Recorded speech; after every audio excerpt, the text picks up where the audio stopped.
Ladies and gentlemen, welcome to the Curbside Podcast. I'm your host, Jay Kirby.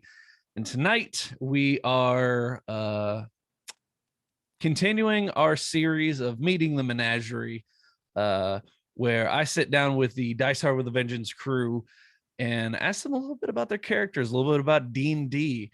And tonight we are joined by former party member and hopefully returning soon, and co-host of Q and Anime, Chris, aka Draco. What's going on, buddy? What's going on, man? What's going on? Thanks for having me. Oh, I appreciate you coming on, especially short notice. Yeah. I mean, whenever you think about it, like I always pop in short notice. But I appreciate you coming on. Appreciate you sitting down with me. Hoping to hear some backstory about Draco, because he's not like knocking on you or anything, but he's not one of the more fleshed out characters. He hasn't had as much screen time, so there's more questions about him and more air of mystery. So, but before we get started, as always, like us on Facebook, follow us on Twitter, tap the little bell on your YouTube app so you never miss an upload. Buy the shirts at prowrestlingtees.com/lostboykirby. And shout out to our sponsors, repsports.com, and Raise Energy through them. Use a promo code Curbside8 at checkout. And our good friends at jerky.pro, some of the best jerky I've ever had. Also, same promo code Curbside8 at checkout for a 10% off discount. So, Chris, thank you once again for joining me, Draco. So, first off, I got to ask the standard go-to question is, where did you come up with Draco? Okay, so before I get into that, I'll tell you the whole idea of Draco. This is my first campaign. Technically, never played D&D. Tim told me what you guys are doing. I was like, I always want to get into D&D, but I never did. And I think one day we was just chilling. It's like, make a character. We'll bring them in, get a couple of sessions in, and then write you off. Mm-hmm. So the concept of Draco, I think originally he was supposed to be a wizard. Mm-hmm. Like, for my first time playing, of course, I picked one of the two most craziest, difficult, versatile classes I could pick, because I don't do melee. I'm always on spellcasters, and I was like, yeah, the wizard looks cool, sorcerer looks cool. And Tim's like, you like magic? There's this class that transforms into animals. That's it. You got me. I'm a druid. That's Hands the down, one. druid. Right. That's the one for me, Chief. So originally he was supposed to be a moon druid. Moon druid researcher. He was the almanac that Draco wrote was actually supposed to be a bestiary. Mm-hmm. But Tasha's came out, and at that point I was researching, druids and builds and everything. And it's like, well, everybody kept saying moon druid, moon druid, moon druid. Tasha's came out with the stars druid. And I was reading and I was like, this is pretty cool. Nobody's done this yet.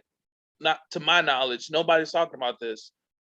I'm gonna make Draco, instead of a bestiary, he's gonna be charting stars, because it goes with the stars druid gimmick. So that's where that came in, and I believe originally he was supposed to have a rival that had the same last name, but it was spelled different, and it was like people kept getting our words confused. But then I believe, and then I think I pitched it to him. He was saying druid magic was going to be outlawed, and I was like, well, he's going to be on the run. And we know how that turned out. Yes, we did. So it was a long jump between what it was supposed to be to what he is now. I mean, I can get it. I respect it. I mentioned in George's interview, Torrin is nowhere near what I created him as. I created Torrin as an asshole. He was supposed to be the jerk, swing first Han Solo-esque character. And after like the second session where I realized, okay, I can't just fight my way out of everything, especially not at level, I think we started at 2, especially not at level 2. I got to change him up. And then he just slowly became the hero. Yeah, basically golden retriever scaly boy. Right. Originally, he's supposed to be a giant jerk, and now he's the opposite. So, I sympathize with your character not exactly going where you wanted, but I really liked Draco for the short time we had him, and I personally, because I've jumped between a handful of campaigns before.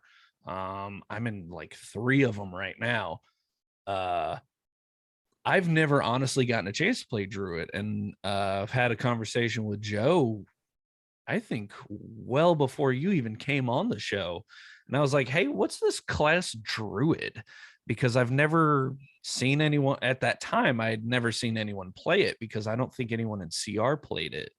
Right. Except Keyleth in season 1, but I didn't really watch much of season 1. I was mostly in season 2 and trying to watch season 3, so there wasn't a lot of Druid around. So I was like, what's this all about? And he explained it to me. So when Tim tells me that you want to come in as a Druid, I was like, oh, okay. Actually, that's a lie. Tim didn't tell me that you were a Druid. Tim didn't tell me you were a Druid. Tim told me you were coming in. And I'm like, ooh, this is going to be fun. Chris is chill. And then this man with the reveal of the episode, and I'll share my Draco story, because I wasn't told that you were coming in, not until the week of. So like Tim tells me on like Saturday, hey, Tuesday Chris is coming in, because the first time we sharing this story on screen for the first time we had a guest player, aka Standoff, Nate didn't tell me. Oh yeah, I know the So story. For those of you who haven't heard this story, when Standoff tried to jump into the game, I was literally texting Nate offline, and I was like, hey, did Tim invite you to the game? And he goes, nope. And he tries to join the Zoom call. I think it's a technical difficulty. I think he's just trying to hop in. And I'm like, put that man in the waiting room while I try to figure out what's going on with my stream. And then Tim tells me, hey, let him in. He's part of it. I was like, why would you not tell me? So Tim this time told me, hey, Chris will be here during this session. Thank you for the heads up this time. But the Draco story was, we see the little brown snake getting V's face, and I was like, well, it wasn't originally in V's face. I think originally you guys was walking through the bog and you just happened to see a snake, I think climbing a tree or something.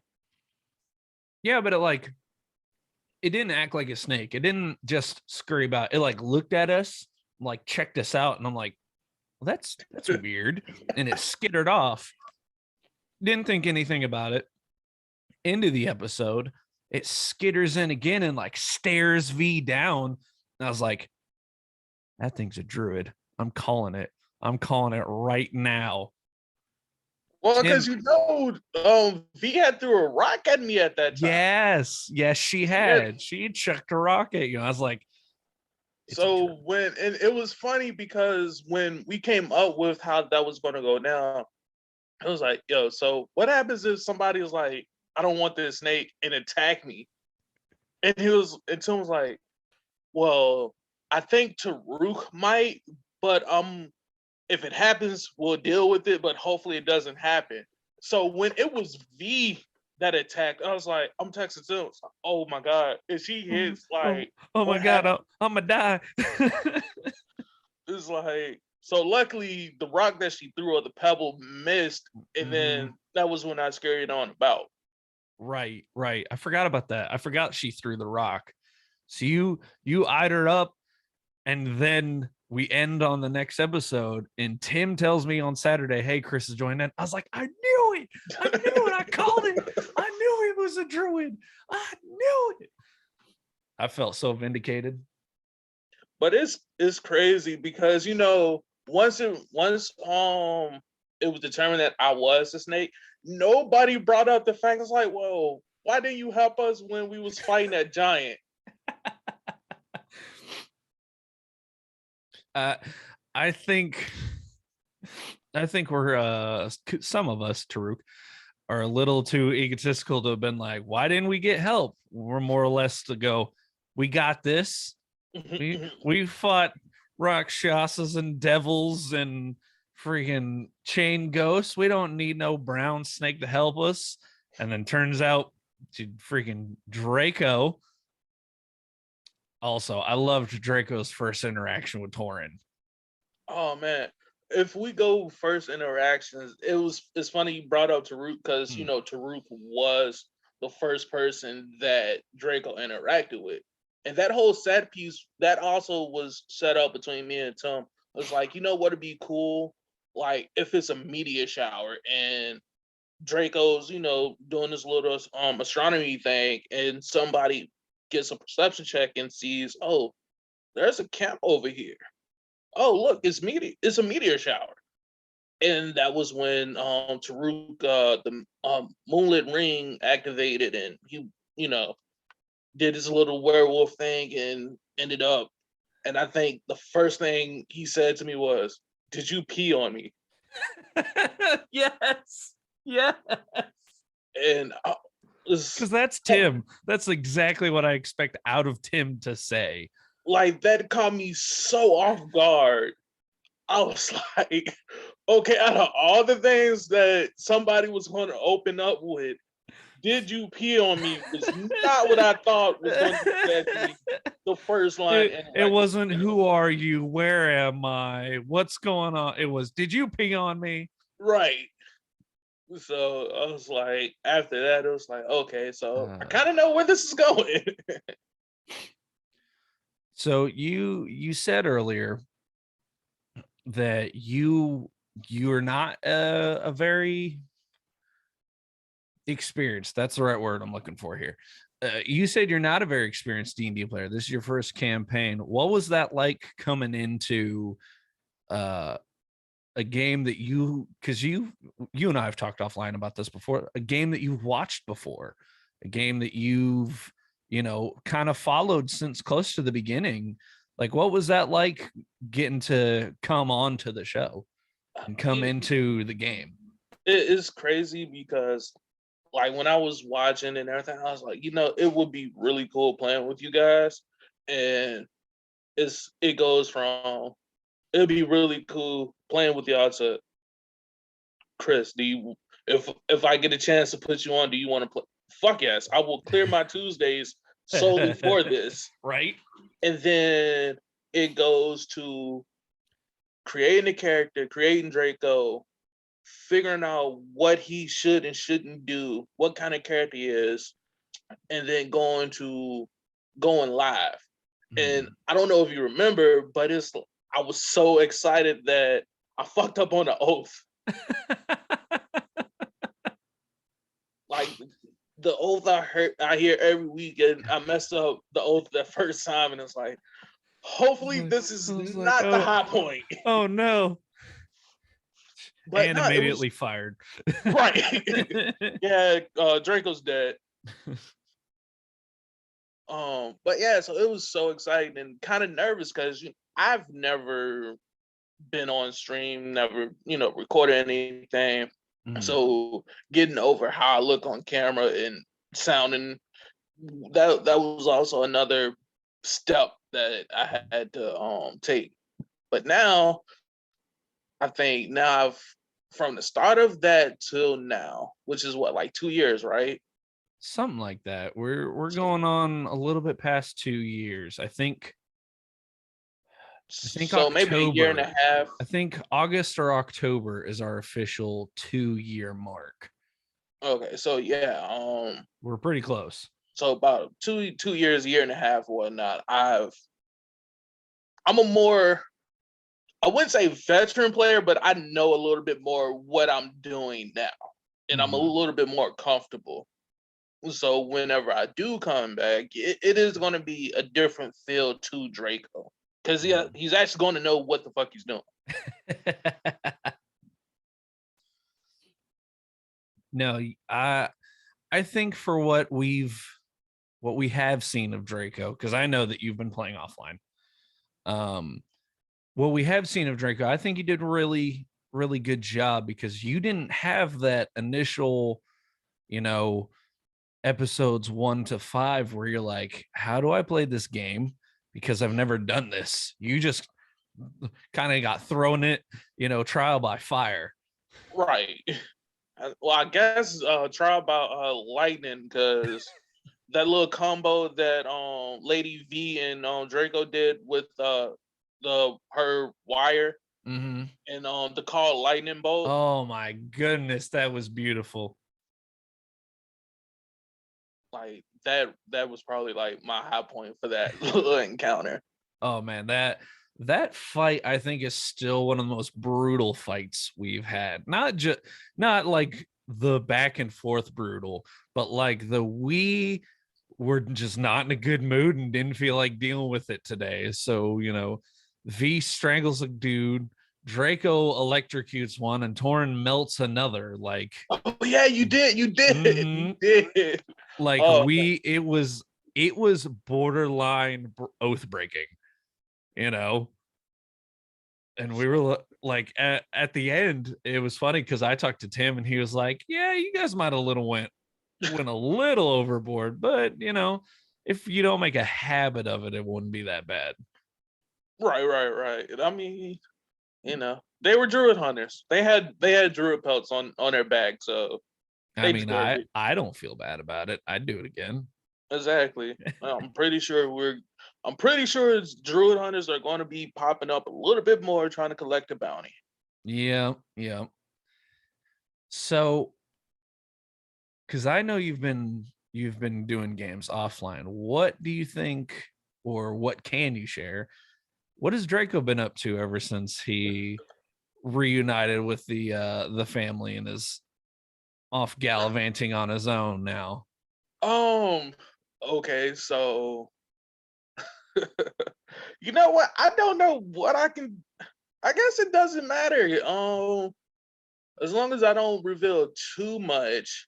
So after we departed from the bog, me, Lilith, the two other druids, Deagle and Kane, we were meeting up with the other druids who happened to be in the Frostfell Mountains. So I think it had to be a few days. This was right timeline wise, this is right before or after or during the attack on Brian. Okay. So we're traveling and we got into a little incident at this shack, and there was an incident with the flesh golem. Yeah, I've heard the story. Continue. Yes. It was an incident with the flesh golem. I'm not going to go into the actual shack because I'll just tell you it was messed up. Like Tim didn't have to do me like that. He didn't have to, but I guess you decided to pick the horror genre of D&D for that role. Right. Like I don't know how it went from 4 druids going in. Actually, now that I say it, 4 druids walking in a forest and comes upon a shack. It's movies made that same punchline, that same setup. Don't go in the basement. There's a 2000s horror movie out there somewhere that is the same setup. Right. So after we took care of that, we finally did make it to where the druids were staying. And I will say Draco had his biggest threat enemy he met there, and that was Lilith's father. Ooh. Uh-oh. Like up until this point, and I never asked Tim because I just assumed. But Shouldn't Lilith, have done that. right. Lilith never told her father, never sent a message, never had someone use sending. I got married, and Oh no. right. Oh So no. my first interaction with my father-in-law has to be, I'm your son-in-law. Hey, buddy. Right. Yeah. Like, I'm Draco, and I'm Lily's husband. What was that? Nothing.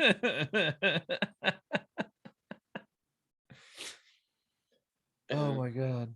then I think that's as far as we got to Okay. that. And I guess we don't know when, how, if what's going to happen to bring Draco back to the party. Well, I know as far as a player and as far as Torin goes, Torin had mentioned getting the druids help with taking back Brian. So that may be the connection, that may be the quote unquote the olive branch to get him back in the party, back in the menagerie, as I'm trying to get us coined. Right. I So will drop a little hint. mm, Draco did give Corrales the staff of healing, and that's all I'm gonna say about that. yeah, I don't think Corello says anything that Draco gave him anymore. No. This was after. This was after the little cards of fate were Oof. drawn.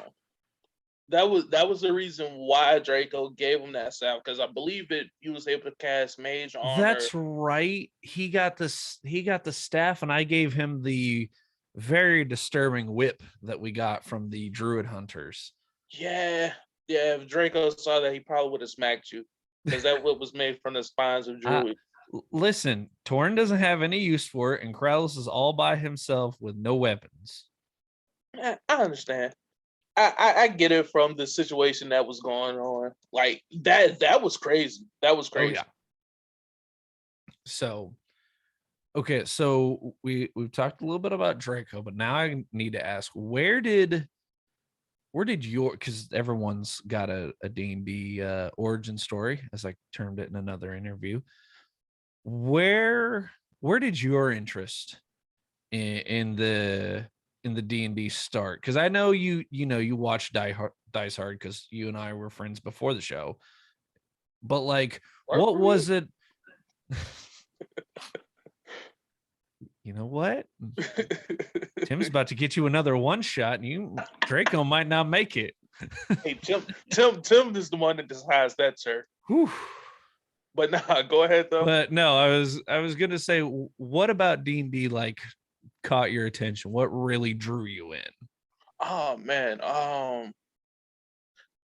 everything really, like the monsters, the magic, the sword, all of it. It's just that I never had got a chance to play growing up. It's always like, oh well, if I brought up the fact of like, oh, let's play D&D, like, fucking nerd, get out of here, man. No, we're not playing that. So but I've heard of D&D. We're not going to talk about the movie, but the bits and pieces that make up D&D, the lore, like I said, the magic, the epicness, the storytelling, it all like drew me. I just never had a chance to actually take that plunge. But now that I did, I can't stop. So thank you and Tim for giving me an addiction that I don't feel bad about having. As long as you're not buying as many dice as me, you're on the good side of it. Oh no, I haven't went to physical dice yet, but it's a thin line. Oh, that is a thin line you need to stay on the other side of, because I'm on it and I'm constantly looking for dice. Oh man, eventually it'll either stop or I'll find someone to sponsor the show who will make dice for me. Mhm. And that'll just make it worse. Imagine some That copper torn dice. Ooh, that'd be so nice. Okay. Completely almost completely off topic. If Draco had his own set of dice, like if you had custom Draco dice, what you thinking for those? Oh, 100%. It'll be like a mix between purple and green with like silver, like silver stuff to Mhm. represent stars, like a galaxy. I like Like that. 100%, it'll be like star dice. Love that. I dig that. I dig that hardcore. Now I have to say you brought up when you were looking into stars and the Star Druid. You brought up Tasha's. I love Tasha's Cauldron of Everything Oh man, because Tasha's is such a great book. that honestly has one of my favorite classes in it. And Which everyone is Artificer, bro. oh Oh my goodness. Torn better not die because then you guys are gonna end up getting some kind of crackpot mad scientist artificer that's gonna join the party. it's funny you bring up the artificer because I actually for a split second thought about doing that for campaign 2 if Oh and when, yeah? but I already told him what I want to do.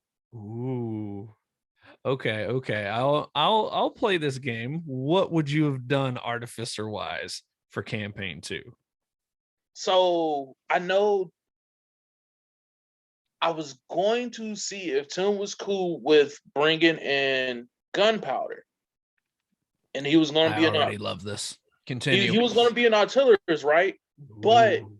he was going to be him and like a group of people would have came up with the recipe, Mhm. but somebody else would have stole the recipe and would have been selling gunpowder around the land. And it would have been like, oh well, who's responsible for all this? And it's like his mission was going to find who stole the recipe, who started selling all this gunpowder and everything. Who who's out here Zuckerberging? Right. It's like, yo, you giving me a bad name. Like I can't even Oh, claim this stuff now. I like that actually. Because offline, me and Tim have talked about the possibility of gunpowder being in campaign 2.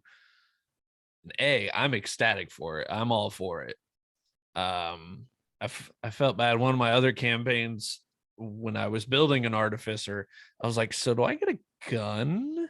And they're like, no, not in this one. I was like, damn it. Yeah, so he was going to either be multi-class with the gunfighter fighter, Okay. or it was what was the second one? I think a ranger. Okay. I like that. What But now Ranger I'm Artificer? settled. Like there's no changing. I'm locked in. I just need to go ahead from Tim, which I think he was like, okay, that's kind of cool. I'm going for a Yeon T Wizard, Book of the Scribes, again Tasha's. And he's gonna be like in this like magical library in the middle of the desert. Ooh. Okay. I like that. I like that a lot. Now, remind me because I don't remember, and someone in D&D world's gonna burn me for this. What race is the Yanti, or like what's the The description of snake those? people. Ah, that's right. Tim has told me about them. Yes, the Okay. snake people. I like that. I think that would work. Yeah. From what I've heard of Tim's ideas for campaign 2, I think uh I know a Yanti will work. He's already told me that, he intends to have more reptiles in this campaign, which is ironic that he wants campaign 2 to have so many reptiles when campaign 1's the one time I play a dragonborn. Right. Like, yeah, well, we're gonna have reptiles, so I lizard mean, folk, Gianti. right. I Because would I have think I I think would it's have gonna be more dragons too, I think. maybe not going to confirm nor deny anything on that one. But I know I specifically said I didn't want to do dragonborn because I didn't want to be typecast You know, I didn't want I only play Dragonborns. Unlike certain people in our campaign, which I love them to death, but Belden, whenever you ask Christian what he plays, it's dwarf cleric. So I didn't want to be stuck as playing only Dragonborns. I mean, but you could be a dwarf cleric and still be different. Like clerics have so much variety to it. It's like one dwarf cleric is different from a different one. Oh, 100%. I just didn't want to be scale casted there. But so yeah, EONT Wizard is going to be the go-to. I think that'll work wonderful, actually. Okay, so I've already asked everyone else, what is something you'd like to see happen in campaign 1, or specifically, what's something you think, like I asked V and her question was a little vague, or her answer was a little vague, but what do you think if Draco got his good ending? What's that look like for Draco? Draco's good ending would have to be somehow not overthrowing, but dismantling the hierarchy that kind of outlawed the Druids in the first place, and have his people set up shop in the Frostvale Mountains, not being bothered. No, I can respect that. So, because I got to talk to George about this, what are some theories that you have that's going on? Because I know you're still watching the show. Don't you lie to me. What are some theories that you got for the show that's coming up? What do you think's going to happen with the with our good friends in the menagerie? So I'm really looking forward to seeing George reunite with Shroud. Right. And then Taruk's little adventure with what's the chaos goddess name? Eris. Eris. Like seeing his little adventure, what he's got going on, that's gonna be pretty cool too. And then I guess it's not a theory because like he's already said, like Taruk and the champ reunion to get the gloves, I think. Yep. That's gonna be tight. That's gonna be tight. Oh my goodness. I can't imagine what Taruk's gonna be like with that. And then I guess, just everybody reuniting with Draco. Because like I said, it's going to be a slightly different Draco. Well, I always say that change is good.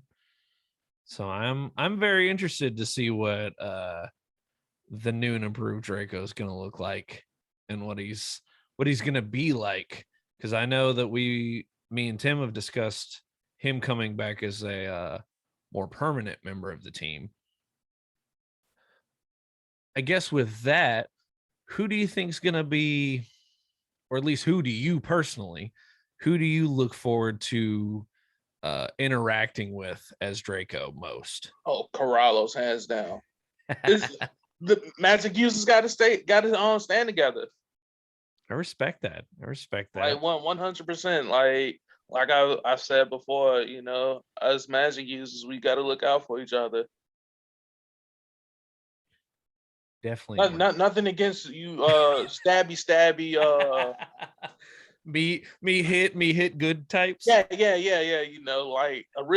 Which is funny because originally, like Torn was going to be like Torn and Taruk were going to be the two that Draco wasn't fond of, because it's point I hit, point I stab, and then that's it.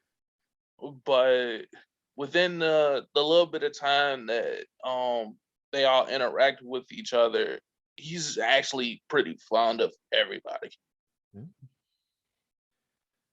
So, because we've got to get a peek at it, what is a creature that you are most excited for Draco to use his wild shape with? because we got a small, just look, there's your gap. That's how small a sample we got of something that Draco might try to pull. What's Oh something you're man, looking forward to? AKA, I'll say it for those of you not in the know, The Rock. And like I don't mean Dwayne Johnson, I mean the giant freaking Rodan looking bird that Draco saw fly over and go, ooh, I could right. turn Oh, into so you that. did catch that. So unfortunately, I won't be wild shaped into a rock. Because originally when we had talked about it, the way that we were gonna do it is not raw, it's not rules, it's written. Mm. But I might know someone that can though. Ooh, But intriguing. as a matter of fact, let's talk about the rock battle or Yeah, sequence. yeah. Torrent. Oh, Draco helped as much as he could. oh my god, dude. I'm telling you, I swear to you, my man. I swear to you, I thought Torn was dead. It's The like the I dice gave were you a plus not 10. the I dice gave were you a plus not 10 to on my stealth. side that night, bro.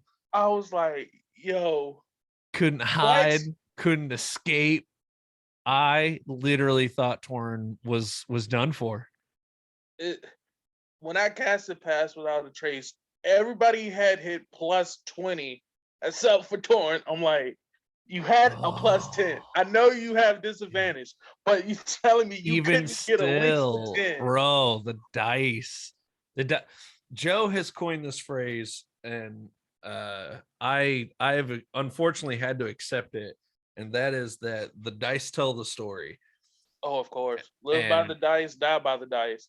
And you amen was to close to that. down by the dice. Ooh, it was close to, hey Tim, on a scale of 1 to roll a new character, how screwed is Torin? You was toy you was about to Ooh. toy that line. Like So the line was thin. mm-hmm. Because Mm-hmm. even after it happened, I was talking to Tim, and it's going to be messed up because the good part about Draco being a side character, Tim talks to me and tells me like, oh, this might be what I'm doing, or tell me the Oh, possibilities. yeah, And yeah. like now that's gone, that's gone. Mm-hmm. But I remember I was like, so what would have happened? And I asked the same he gave me question. two scenarios, two cases, and I was like, that's crazy. Oh yeah. Oh yeah. Rolling the new character was one of them. Oh yeah. Yeah, I can imagine. I can imagine. No, I've talked to Tim, and we'll discuss very briefly the Dice Hard multiverse. He straight up told me either A, roll a new character, or B, Torrin was gonna have to get his way out of a very, very large bird nest. And oh my, I don't know how that would have went. Yeah, so it's like, man, I gave you plus 10 to stealth on a platter. I guess I should say on a plate because you have plate mail, right? Yep. Torrin's rocking that plate armor now. You had a plus 10 on plate. You just had to roll. I think it was. I was like, oh my god, Bro, it was like, if I remember, it was like a 3 or a 4. yeah. Like You it had. was, I think the DC was like 16 or 17, and you yeah. had missed it shy. Oh And I yeah. guess if I was thinking again, and this is the inexperience, I should have cast guidance on you to give you Yes. the extra D4. Guidance would have been appreciated. Also, because I fell in love with this particular class, and I intend to play it locked in, no questions asked in campaign 2. We need a bard Oh, because of course. I need more inspiration in my life. Oh, of course. So that I said that to Tim. I was like, I with Christian not being around, it's like mm, they need another cleric or like a part, Because I mean, Draco can heal, but at that point we were talking, it was still like a side character. right. It's like they really could use a bard at minimum. Mm-hmm. No, that's I've because I didn't get to discuss it very much.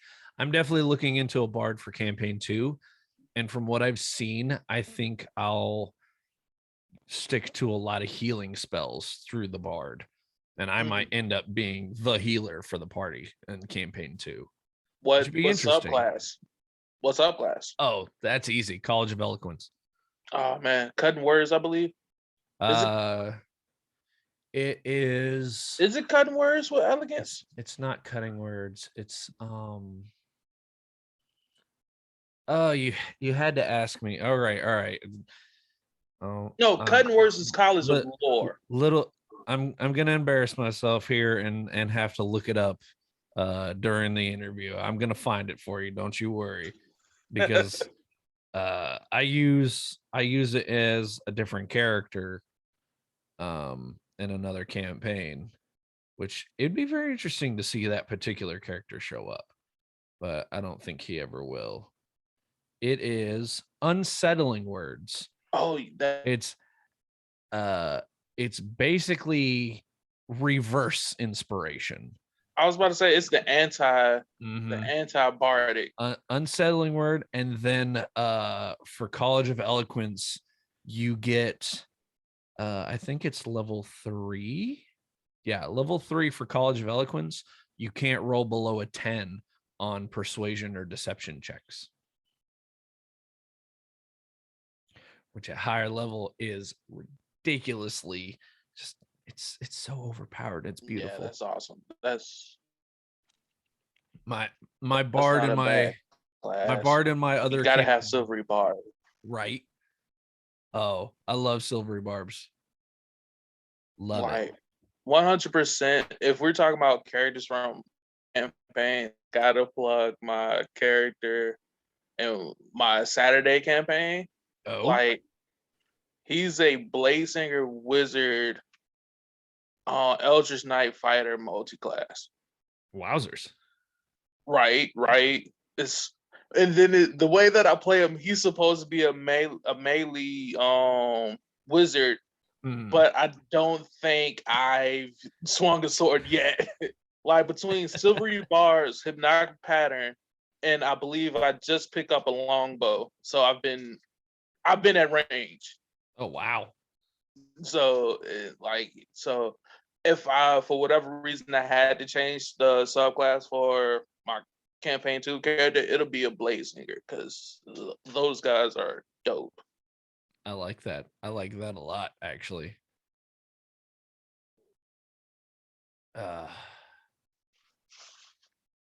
See if I've got any other wonderful questions for you before we sign off for this evening. Okay.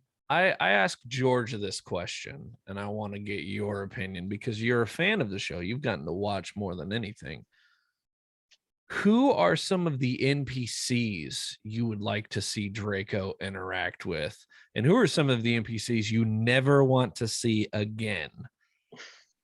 Because I got to tell the story of how I, the player, love Tawny, but Torrin's going to kill that man by the end of the campaign.